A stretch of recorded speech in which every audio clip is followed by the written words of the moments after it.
Update for you. Officials in Myanmar say the death toll from the earthquake there is now at least 144.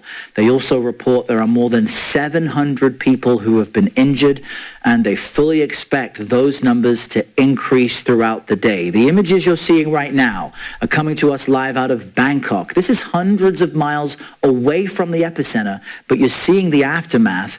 The quake hit this building, which was under construction.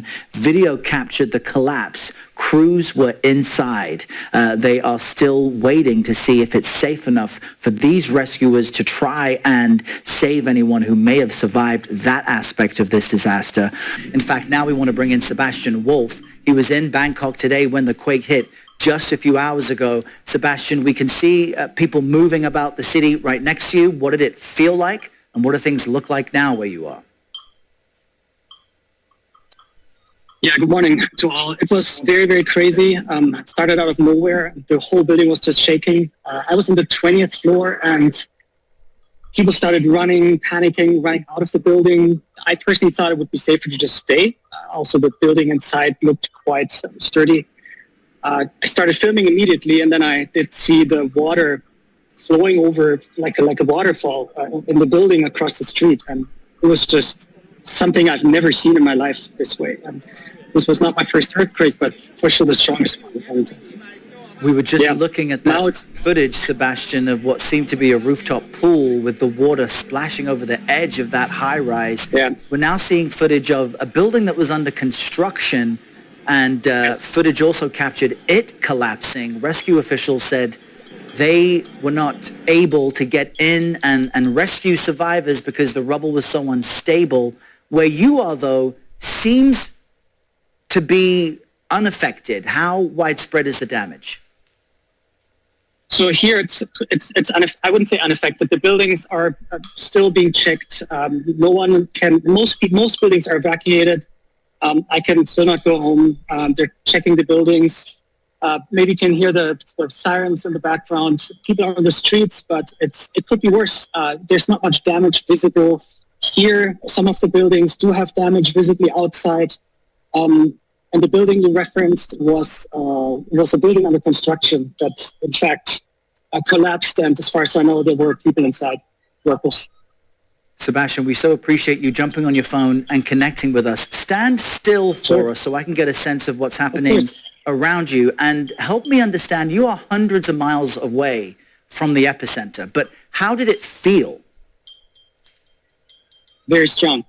Very, very strong. I don't know how strong it was here. I honestly don't know.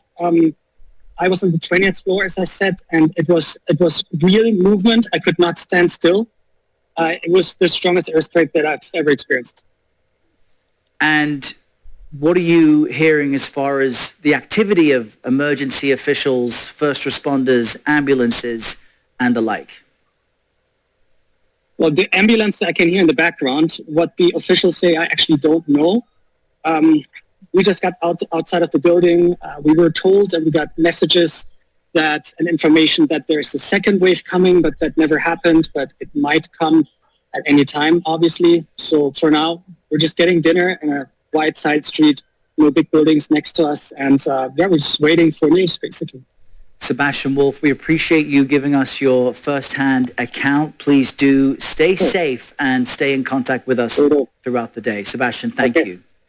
We want to bring in John Colin Mudder. He's a seismologist and professor of Earth and Environmental Sciences at Columbia University. It's great to have you here at a moment like this to help us understand what just happened. I know there are two tectonic plates there along the fault line, but help us understand how that led to what is apparently quite a shallow quake, which made it even more dangerous.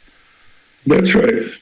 For a given magnitude, the shallower the earthquake, the more shaking will happen, the more damage there'll be. This fault, it's called the Sagang fault, and it's very much like the San Andreas fault. And the earthquake was very much like the 1906 earthquake in San Francisco, about the same magnitude, same sort of depth. These are what we call strike-slip faults. The maximum magnitude they're likely to experience is about what you just got. somewhere up in the high sevens. What's remarkable about the building collapse that was caught on video is that some or many structures in Bangkok are built, I thought, to withstand some size, some movement. Is that accurate? And are buildings in Myanmar, which I would imagine is not the case, anywhere near able to withstand that amount of movement? No, the situation in Myanmar is that the building codes are very lax. If they exist, they aren't enforced well. They also don't have very good emergency services. They don't have anything like FEMA. They don't have a USGS. They don't have anything like that. So they'll have a lot of trouble coping with this, and that is, I understand, why they've actually been willing to call on the international community for help. And what about in Bangkok? Bangkok, they have much better building codes, but no building code will allow you to survive any magnitude earthquake. You'll always get damage from something as big as the one that happened in Myanmar.